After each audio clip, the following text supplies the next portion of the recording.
नमस्कार दोस्तों, मैं रिशु जो रेलवे ग्रुप डी में फाइंड्समैन हूँ। आज आप लोगों को बताऊंगा कि आप लोग अपनी ग्रुप डी की तैयारी लंबे टाइम तक कैसे जारी रख सकते हैं। क्योंकि दोस्तों क्या होता है कि जैसे हम फॉर्म फिलअप करके हम अपना तैयारी जब करने लगते हैं तो 2 दिन 10 दिन महीने दिन तक तैयारी अच्छे करते हैं, लेकिन धीरे धीरे क्या होता है कि वो तैयारी में गिरावट आने लगता है। फिर उसके बाद हम अपना रेगुलर वे में तैयारी नहीं कर पाते हैं, तैयारी छूट जाता है। तो वो छूटे ना, इसलिए मैं ये वीडियो लेके आया हूँ। और ये दोस्तों वीडियो बहुत कारगर आप लोगों के लिए साबित होगा, क्योंकि जो मैं चीज़ बताऊँगा वो चीज़ मैंने खुद अप्लाई किया है और ये बहुत कारगर होता है दोस्तों। तो इसलिए आप लोग वीडियो को अंत तक देखिएगा और चैनल को भी सब्सक्राइब कर लीजिएगा। दोस्तों सबसे पहले मैं अगर बात करूं तो आप लोगों के लिए लंबे टाइम तक पढ़ने के लिए क्या करना होगा, तो दोस्तों सबसे ज़्यादा ज़रूरी है सेट प्रैक्टिस। जी हाँ दोस्तों, सेट प्रैक्टिस आप लोगों को रेगुलर करना होगा। और वो सेट प्रैक्टिस कैसे करना है ये समझ लीजिए। पहले दोस्तों सबसे पहले आप लोगों को एक ग्रुप बनाना है जिसमें आप लोग 8 लड़के या 10 लड़के ऐसे हो, ताकि वो ग्रुप में आप जब सेट प्रैक्टिस कर रहे हैं जिसमें आपका नंबर जब आएगा, जैसे मैं मान लीजिए हम लोग क्या करते थे कि पहले तो मैं एमएस कॉलेज मोतिहारी में सेट मारता था। फिर जब हम लोग वहाँ नहीं जा पाते थे, मतलब कि जाने में आसकत होने लगता था, इसलिए हम क्या किए, आप लोगों को मैं दिखा रहा हूँ, देख लीजिए। मेरा जो व्हाट्सअप का ये स्क्रीनशॉट है जिसमें हम लोग जो भी तैयारी किए हैं, चाहे बिहार एसएससी का तैयारी हो, एनटीपीसी का तैयारी हो, बिहार दरोगा का तैयारी हो, सबका हम लोग 7-8 लड़के रहते थे। और कोई भी एक आदमी जाके एक बुक खरीद के लाता था और वो बुक उसी के पास रहता था। और वो क्या करता था कि हम लोगों के वो ग्रुप में उसका जो हम लोगों का जिस सेट का प्रैक्टिस करना है उसका फ़ोटो खींच के वो भेज देता था ग्रुप में। और हम लोग वो जितने भी लोग, ऐसा नहीं है कि आप लोगों को एक साथ में रहना है, आप लोग कहीं भी रहिए, अपने रूम पे, अपने घर पे, कहीं भी रहिए, आपको क्या करना है कि सेट प्रैक्टिस उसमें से लगाना है।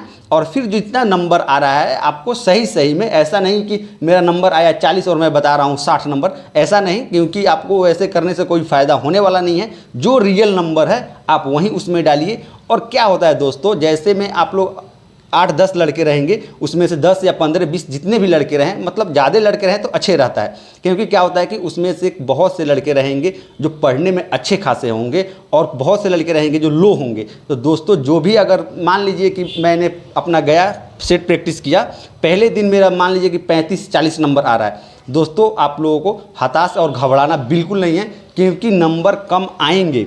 और दोस्तों सोच लीजिए कि अगर आप 35 जिस दिन आपका नंबर आया और आप जब अपना तैयारी लगातार कर रहे हैं और जिस दिन आपका 60-65 आएगा, दोस्तों वो खुशी बहुत मतलब अच्छी होती है। मैंने ये चीज़ महसूस किया है, क्योंकि जब मैं तैयारी करता था तो मेरा भी 35-40 नंबर ऐसे शुरू में आया है। क्योंकि कोई ऐसा नहीं है कि एक ही बार में 60-65 नंबर ऐसे लेके आ जाए, क्योंकि आपको धीरे धीरे आपको प्रैक्टिस करना पड़ेगा, तब जाके आपका नंबर आएगा। और दोस्तों पढ़ने का जो तरीका है, सबसे पहले मैं बता दूं कि बहुत सारे लड़के क्या करते हैं, जैसे मैं आप लोगों को मैं बताऊं कि बहुत सारे लड़के करते हैं, आज पढ़ लिए अकबर और फिर अगले दिन हम औरंगजेब पढ़ रहे हैं। ऐसे बिल्कुल ना करें, आपको एक सीरियल बाई चलना है।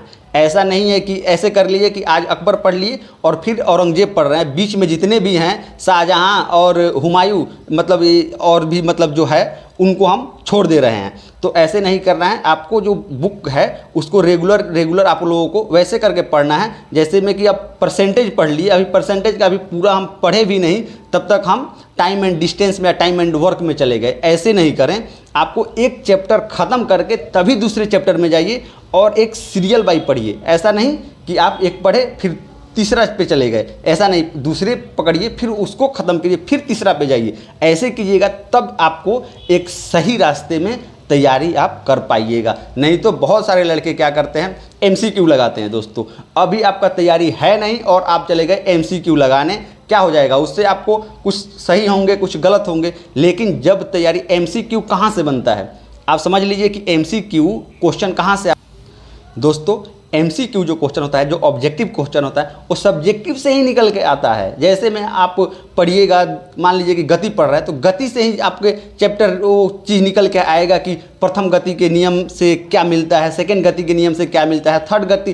तो आप जब तक एक बार वो प्रथम सेकंड थर्ड गति लॉ ये चीज़ नहीं अच्छे से पढ़िएगा तो फिर उसका जवाब आप नॉर्मली ऐसे ऑब्जेक्टिव क्वेश्चन में दे दीजिएगा, फिर कुछ दिन के बाद भूल जाइएगा। लेकिन अगर वो एक सीरियल बाई पढ़े रहिएगा, पहला गति का नियम, दूसरा गति का नियम, तीसरा गति का नियम, तब फिर आप लोगों को ज़्यादा दिक्कत नहीं होगा। तो मैं ये बता रहा हूँ कि आपको पढ़ना भी कैसे है, तो आप लोगों को एक सीरियल वाइज से स्टार्ट करना है, ना कि कभी ये पढ़ लिए कभी वो पढ़ लिए, वैसा बिल्कुल नहीं करना है दोस्तों। और सेट प्रैक्टिस कीजिए। और सेट प्रैक्टिस में क्या होता है कि जैसे आपका नंबर कम आया तो दोस्तों आपके अंदर वो बेचैनी आने लगती है कि नहीं, आज हमारा नंबर कम आया है, अगर हम नहीं पढ़ेंगे तो फिर कम आएगा। दोस्तों ये बेचैनी बहुत डेंजर होती है, क्योंकि हमने महसूस किया है कि हमसे भी अगर जब लड़के का जब ज़्यादा नंबर आता था तो आदमी को लगता था कि अरे हम कहाँ चूक कर रहे हैं, पहले हम उसको सही करेंगे। डेली सेट प्रैक्टिस करते थे और उसका जो एनालिसिस करते थे, फिर कहाँ गलती हुआ उसको सुधार करते थे।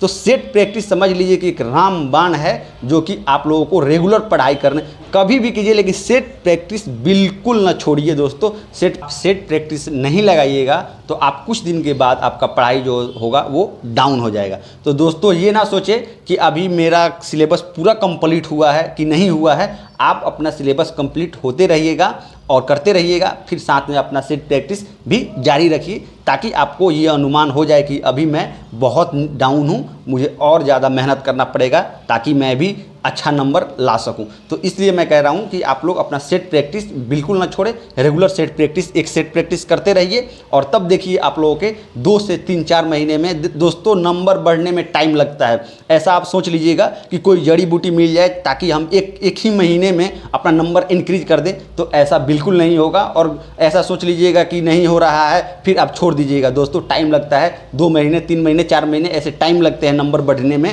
क्योंकि जब तक अपना सिलेबस आप कंप्लीट नहीं कीजिएगा तब तक आपका नंबर इंक्रीज नहीं होगा। और एमसीक्यू तत्काल के लिए अभी आप अपना बंद कीजिए, ऑब्जेक्टिव क्वेश्चन के चक्कर में ना पड़े।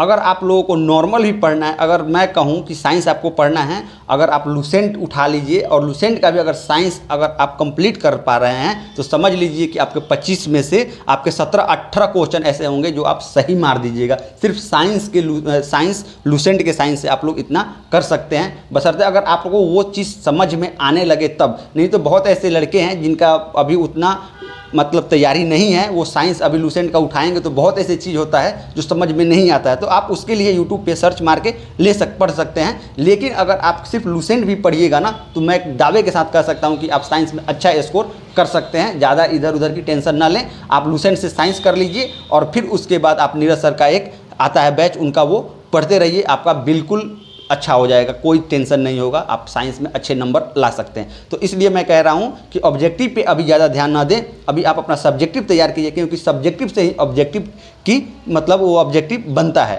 तो इसलिए आप एक डेली सेट प्रैक्टिस और पहले अभी अपना सब्जेक्टिव क्लियर कीजिए और फिर उसके बाद ऑब्जेक्टिव पे जाइएगा। मैथ रीजनिंग का भी आप लोग एक चैप्टर वाइज पढ़िए ताकि आप लोगों को अच्छा नॉलेज हो सके। तो दोस्तों मैं यही बता रहा था, फिर मिलते हैं एक नए वीडियो में, तब तक के लिए धन्यवाद।